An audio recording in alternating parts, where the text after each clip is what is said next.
هذه دفعة من نوع رينو سيمبول الجزائرية التي سيشرع في تسويقها في غضون أيام أو مع مطلع السنة الجديدة.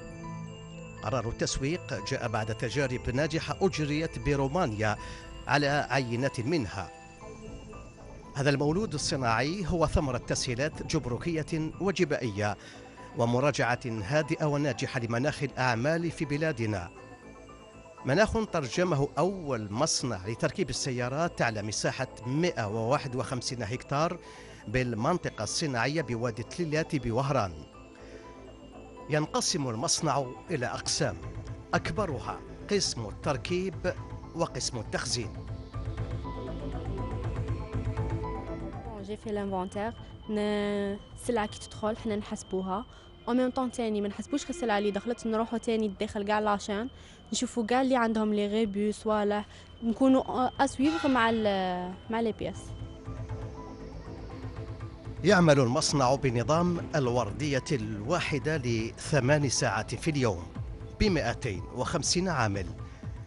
ثلث العدد يحتضنهم قسم التركيب الذي يعتمد على نظام الوحدات. لكل وحدة عدد من المتدخلين في عمليات تركيب دقيقة للوازم وللمحرك والملحقات تستدعي الانتباه واحترام الوقت. يبعثوا لنا السياره تلحق لهنايا، ومن بعد هنايا عندنا لونشينمون تاع السياره في لو طرونسون الاول اللي هو اس او 2 معناتها سي لا سيلري 2. هنايا في هذا لو طرونسون عندنا بليزيور اوبيراسيون اللي نديروهم، عده عمليات نديروهم لهنايا، منها لو ديمونتاج دي بورت، نحو البيبان نحوهم نحطهم سور دي شاريو بورت، وهاد البيبان نحيهم باش نعاودو نبعثوهم للورشه واحده اخرى. هذيك الورشه وين رايحين يفون مونتي لي زاكسيسوار تاع هاد البيبان. اما هنا في السياره هذه في لو راست هنايا نخدموا على لو كوفر اريير ومونت لي روسور، نخدموا اوسي على لو سي ام او سي لو كوفر موتور. في هاد لو طرونسون عندنا كلكو بياس نمونتيوهم، منها لو ماستر باك، منها لو سوبور بواط، سوبور موتور، ainsi que le câblage, les pédaliers aussi, tapis insonorisant et les ceintures de sécurité. كاينه لا بريباراسيون تاع لا ترافيرس بلانش دو بور، هي متكون من كليماتيزور ولا بلوك دو شوفاج بلس الكابلاج ابيتاكل، براتيكمون كاع الكابلاج اللي يكون داخل في الفييكول. دونك لا بريباراسيون تاع هاد لا ترافيرس ندار هنايا، ابري كاينه لا ميز ان بلاس في الفييكول à l'aide d'une assistance. Je suis opératrice. C'est mon poste. Je monte la pompe direction assistée. Bon, les accessoires, c'est la pompe direction assistée, c'est l'alternateur, compresseur, galet tendeur, galet enrouleur et la courroie. Et le câblage. Et oui. Déjà, de l'information 150 opérations avant le montage. Je m'occupe de toute la partie mécanique de la symbole. Donc j'ai la partie moteur, assemblage avec la boîte de vitesse et toute la partie sous-caisse.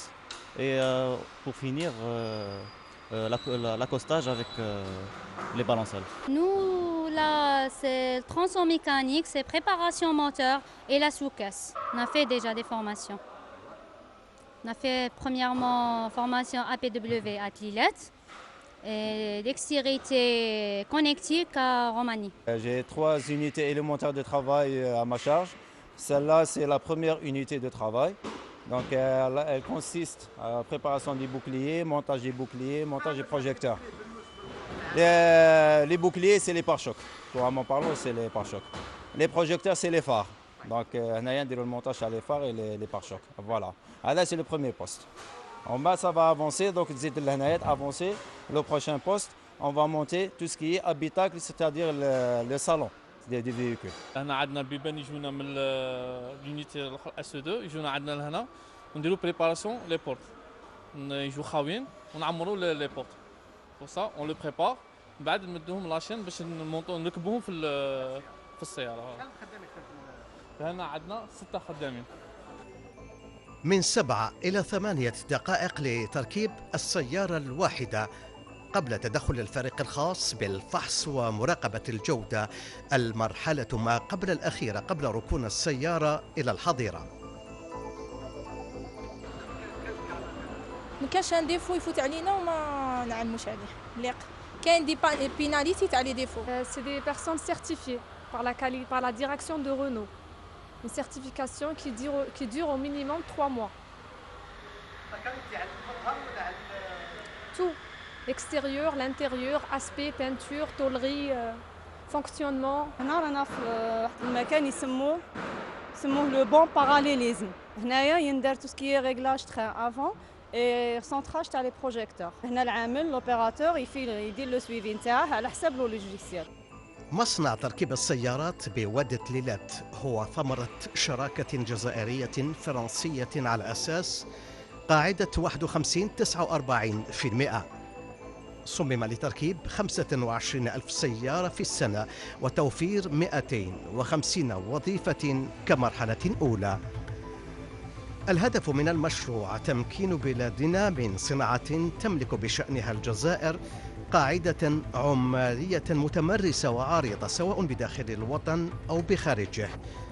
أما الهدف الآني فهو في تحريك شبكة المناولة، هذه التي يعول عليها في رفع نسبة الاندماج من 12% إلى 40%، خصوصا في اللوازم التي تملك بشأنها شركات المناولة الجزائرية القدرة على التنافس، شريطة أن يسير مخطط الأعباء الإنتاج لطول السنة وليس لأيام. Renault nous a exigé une qualité irréprochable. Voilà. Et parmi ces 3 pièces, on est encore en négociation pour 31 autres pièces. Mais pour le moment, on est agréé que pour ces 3 pièces plastiques.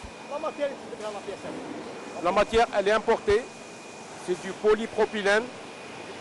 C'est du plastique, c'est du polypropylène avec un colorant. الآن جوكتال عندها 150 عامل.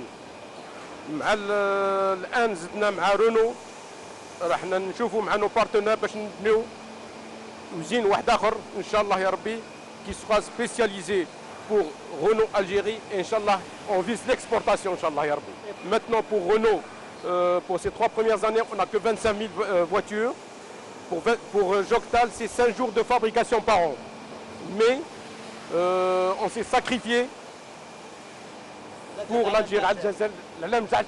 Pour l'instant nous avons déjà 2 sous-traitants majeurs qui sont identifiés pour l'intégration de quelques pièces plastiques et aussi pour la fabrication des sièges. Et on va continuer cette marche progressivement et avancer le plus vite possible. La capacité sera augmentée, c'est inscrit dans le pacte d'actionnaires. Donc il y a la deuxième phase qui est prévue à 75 000 véhicules par an avec l'intégration d'une chaîne de peinture et d'une chaîne d'assemblage de tôlerie. Donc ça fait partie des étapes qui sont prévues dans le pacte d'actionnaires et dans le planning. Ce sera la deuxième phase du projet. في الأفق أيضا تخفيض مرتقب لفاتورة استيراد تجاوزت $4 ملايير على استيراد السيارة السياحية من القارة ال5، وهذا متى ما وجدت سيارة سيمبول الجزائرية طريقها إلى المستهلك، وذلك بفضل التحسينات الكبيرة التي أدخلت عليها كجهاز تحديد التموقع عن بعد GPS أو السعر التجاري الذي يرتقب أن يكون تنافسيا. مشروع شباب على كل حال ان شاء الله ينجح ويخدم الشعب. فاهم راهم يقولوا باللي ان شاء الله راهم يعولوا في هذا نوفمبر هذا يوروا الكومونسمون تاعه يبداو يعني بشي حاجه قليله بصح من بعد ان شاء الله يترفع. واش تنظم السياره هذه في السوق؟ لا كاليتي مليحه على كل حال، رونو نعرفوه باللي خد حاجه مليحه. وفي السومه على كل حال هما راهم هضروا اتفاق بيناتهم، قال لك حنا الجزائر محسوب دارت خاطرهم محسوب ساعدتهم في عيطه صوالح. وقالوا لهم باللي نتوما ثاني تعاونونا ثاني في السومه باش الشعب ثاني يشري وتكون السومه مليحه باش الناس الكل يشروا كل يسوقوا السيارات. وانا عندي ثاني نوع رونو نسوقها وكل شيء، وماذا بينا ننتجوا هنا في بلادنا باش تكون السومه رخيصه في بلادنا ولا الاخر كل شيء في الجزائر عندنا. C'est un industriel, donc moi je fabrique les voitures, je n'ai pas autorité pour parler du prix. Tout ce que je peux vous dire, c'est qu'elle sera, d'abord elle est très compétitive en termes d'équipement prix par rapport à la concurrence. puisqu'on retrouve des équipements qu'on retrouve que sur des modèles de plus haut de gamme dans les autres, chez les concurrents. Et par rapport, je dirais, aux modèles qui sont importés, elle sera un peu plus intéressante, effectivement. مول الشركة هو اللي يحدد أسعاره مش أنا.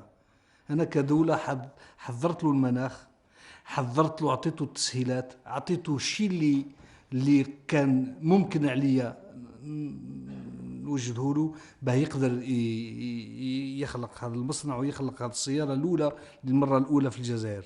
وهذا اللي نقول لك اليوم تقررت على عامين وندرت في عامين. هذا اللي عليا بحسب المعلومات اللي راهي عندي.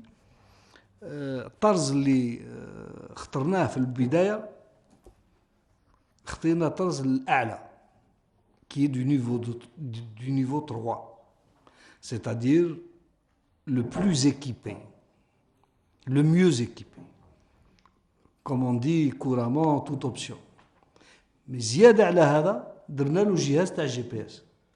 لأول مرة سيارة في الجزائر تمشي بالجي بي اس. يعني هذا الحكومة والدولة بغت للشعب تاعها من أحسن ما يكون.